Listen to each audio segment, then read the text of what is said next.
getting excited to see a space shuttle blast into space, but suddenly the unexpected happens and the mission is not successful. Today I will be speaking about a tragic space shuttle explosion. On January 28, 1986, in Cape Canaveral, Florida, a tragic event occurred. The Challenger space shuttle took off and failed and exploded seconds after taking off, killing all 7 of the crew members. This first slide is a picture of the infamous Challenger.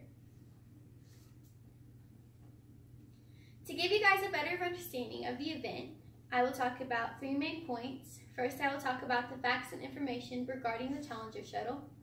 Second, I will discuss the importance of who was on the crew. And finally, I will discuss the events that led to the unsuccessful mission. First, I will be talking about the information regarding the shuttle. In articles by NASA, the Challenger was named after the British naval research vessel HMS Challenger that sailed the Atlantic and Pacific Ocean during the 1870s. This next slide is a picture of the Challenger on a launch pad. In more articles by NASA, the first called STA-099 Challenger was built to serve as a test vehicle, but despite its earthbound beginnings, STA-099 was destined for space. On April 4, 1983, the mission saw the first spacewalk of the Space Shuttle program. So this shuttle had a successful mission, so they were hoping that there would be future successful missions that would be important. Now I will talk about the crew. There were many important people on this mission, and one was a teacher who was going to teach lessons to students from space. This next slide is a picture of Christy McAuliffe. An article by History.com, Christy McAuliffe, a teacher from New Hampshire, was selected to join the mission and teach from space. Christy entered a contest for the teacher in space, and she won. There are many applicants who applied.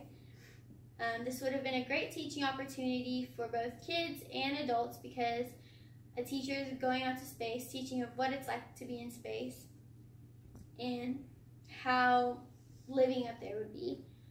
McAuliffe actually trained for months to prepare for this mission, and she would be the first ordinary citizen in space. She was only 37 years old, and she had 3 children. If she still were alive today, she'd be 68 years old. History.com mentions that the Challenger crew was very diverse. There were 2 women, one of the members was Jewish, there was an African American, and an Asian American. They say that this was the most diverse crew that NASA has ever assembled. And this next slide is a picture of the crew. Now I will discuss the events that led up to the tragedy. So many different things and malfunctions led to the explosion. In an article by BBC, the flight was already postponed due to the weather. There were high winds and icicles.